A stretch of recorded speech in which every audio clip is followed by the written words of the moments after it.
Today I'm going to go over the next thing in how to live delighted. Sometimes our lives just feel like things are stalled. We're not going anywhere. We're waiting in the wings. We feel like we've been churning at the same effort day after day after day in this season of trudging through a desert toward a promised land that seems like it was going to be over the next dune, and then it's not, and then it's not. And we feel like we're just going nowhere, and that can be a discouraging place to be when you are waiting. That can happen when you're a mom and your kids are small, and it seems like every day is just a drudgery, and you're having a hard time waiting through this period when it's a lot of hard work. It can happen for writers like me when you're waiting to get published, or when you're waiting to get the next publishing contract, or you're waiting for your publishing contract to get done and the book to come out, or you're waiting to see the sales that you had hoped for. It can happen while you're working through school. It can happen in many times in life when you're working for a company and you're hoping to get a promotion and it just never seems to happen. There are all kinds of reasons why we can be in a season of caregiving, a season of working, a season in life where we feel like we're going nowhere. And we can look on and see everyone else, especially on social media where everything looks fine, and assume that everybody else is out in the spotlight enjoying life, and we can't seem to find joy. And that's because we assume that joy is going to come, as the American dream tells us, when we reach a goal, when we get that thing that we always wanted, when we get married, when we have children, when our children grow up, when we get the job we wanted, when we finally get that house, when we move on, when our parents no longer need us to care for them. Whatever the thing is that's making you feel stuck, we think that when that circumstance changes, that's when joy happens. The truth of the matter is, joy that is conditional doesn't last. When we reach that moment of achieving what we thought we wanted, it fades. And if that's where we're drinking in our joy, it's like drinking in salt water. And it just makes us thirstier when we realize that it didn't quench our thirst long enough.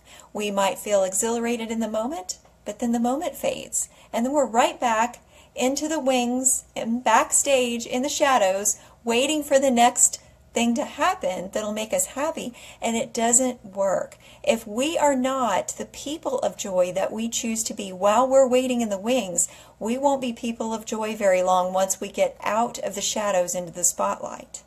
We can only be the same person that we were in the wings once we step into the spotlight. Wherever we go, we will be keeping our own company. And the best place to learn to keep good company with ourselves and become people of joy is while we're in the shadows. In those dark places where we're in close confined company with ourselves, that's the time to choose to be who we want to be people of joy, regardless of our circumstances, regardless of whether we've achieved our goals or not, because we can live every day in pleasant company with ourselves. And there are some ways that we can choose to do that. It's intentional. It's not going to be something that comes easily. I'm not going to pretend it's easy to live unconditionally with joy. It requires great effort to do that, but it's an effort that is worth it. We could spend the same amount of effort doing the easy thing, complaining about our circumstances, waiting. That's the easy thing. That's a human nature thing. It's not just you, it's not just me. We all have that tendency to complain. But we could spend that same amount of energy choosing to be grateful and choosing to live with joy despite those circumstances. So some ways to keep hold of that, to maintain that, to learn to dance while you're in the wings and practice who you want to be for the rest of your life once you get that moment on the stage to dance, and once you're back off stage again, because that'll happen. It'll turn over. Once you get that accomplishment, there will be a time when that passes and it's no longer an accomplishment. You're moving on to the next thing. So in order to live with joy and to dance in the wings while you're waiting for the spotlight, you have to do some things that are going to keep you tethered to an unconditional joy. You have to choose a joy that's eternal. Choose a faith to stake your life on that's going to give you joy regardless of what's going on around you, because the things around you are going to change. Do you want to be at the mercy of that, or do you want to choose to be a person who can live delighted? So first of all, post what your life's purpose is, and don't tether it to something that's circumstantial, that you have no control over, or that looms beyond you. What is your meaning in life? Who are you? What person do you want to become? And define yourself by who you are becoming, not who you've been, not who you were, not even who you are now. Say, I am becoming a person of contagious joy, and make that something you control, part of your purpose. And whose are you? Do you have a faith where you know that you belong to a God that's bigger than your circumstances and He's with you? That's enough to celebrate every moment of every day if you have that to hold on to. If you don't, you can certainly get that to hold on to. It's within your grasp. And set up stones of remembrance to know where you've come from. You may not always have been in this place, but you may have been in worse places than this. So set up, you can paint rocks and set them out where you can see them. And remember, I may not be where I want to be, but I'm not where I was. And I'm on my way. So knowing that and reminding yourself of that with something tangible can be really, really helpful. You can set them up like what we call Ebenezer stones. People in the Old Testament did this all the time. They would set up marker stones so they would remember what they were delivered from, what they'd gotten through, so they never, ever, ever would forget. Keep a gratitude journal. That'll help you remember what you have to be thankful for. It's so easy to see what isn't right, but if we choose to, we can easily find the things that are going right that we may have taken for granted. In order to do that, you need to kind of stop and go, okay, if everything vanished that I didn't choose to be grateful for right now, what would I miss? Would I miss breathing? Would I miss being able to walk, to stand up, to move my feet? Would I miss being able to speak? Would I miss being able to write? Would I miss the people in my family? Would I miss my best friends? What would you miss? Would you miss your home? Would you miss clean water? Would you miss having food in your pantry? Even if it's not a lot, you can be thankful that you do have something. So make sure that you are thankful for the things that you have. There is someone else out there who does not have that, I guarantee it. So remember to be thankful for everything. And if you want a tip on how to think about that differently, there's a wonderful book by Ann Voskamp. So look up Ann Voskamp. She's got a great book on how to be more grateful, and it's beautifully written. It's very poetic.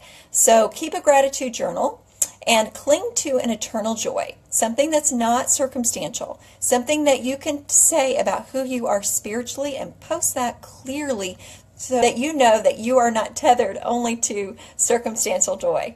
So search for things to celebrate while you wait. There are things that you can do in this season that you won't be able to do when you get out of this season. What are the things that you could easily take for granted? Now, for a writer, I can be thankful that I have time to write what I want to write, and I'm not under a deadline. When I get out of the season and I'm under a deadline, I won't have that luxury anymore. So think about the things that you have that now that aren't going to be there when you get on to the next season. Who are the people that you're enjoying right now that may not be with you forever? What are the things that you have in your life that are in this season now that you can notice to be thankful for? And who can you encourage? Who's with you in your circumstances that would be changed by you choosing to be a person of joy? This can help you be motivated to be more joyful. Who would your joy impact? Because your attitude doesn't just affect you. It affects everybody around you. I don't know if you've noticed this, but people in your life, when they come into the room, they will bring with them an energy and an attitude, and it affects everyone else in the room, for good or for the negative. Negative people have a tendency to be infectious, but positive people also have a tendency to be infectious. There are those people that just exude joy and exude gratefulness, and whenever they enter the room with you, you feel it. You feel it off of them. So could you be one of those people for some of the people around you? How would that change their experience every day if you became a little bit more joyful? So celebrate those relationships and start uplifting people as much as you can. It'll be a little bit at a time, a little more at a time, but keep going. And look at who's dancing beside you. Who are the people around you? Who can you enjoy dancing with?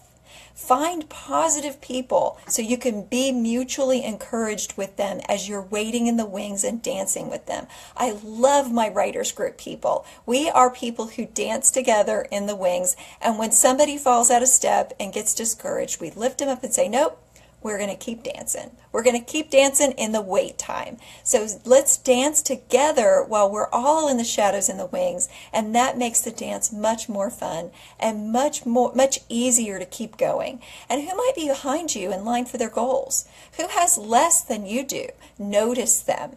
Notice the people who are less fortunate. Some of them are dancing. Be encouraged by the people who have less than you that are dancing, but some of them don't have the heart to dance right now. You could reach out to them and you could be their inspiration to start dancing. So if they haven't found their joy rhythms, you can share yours with them.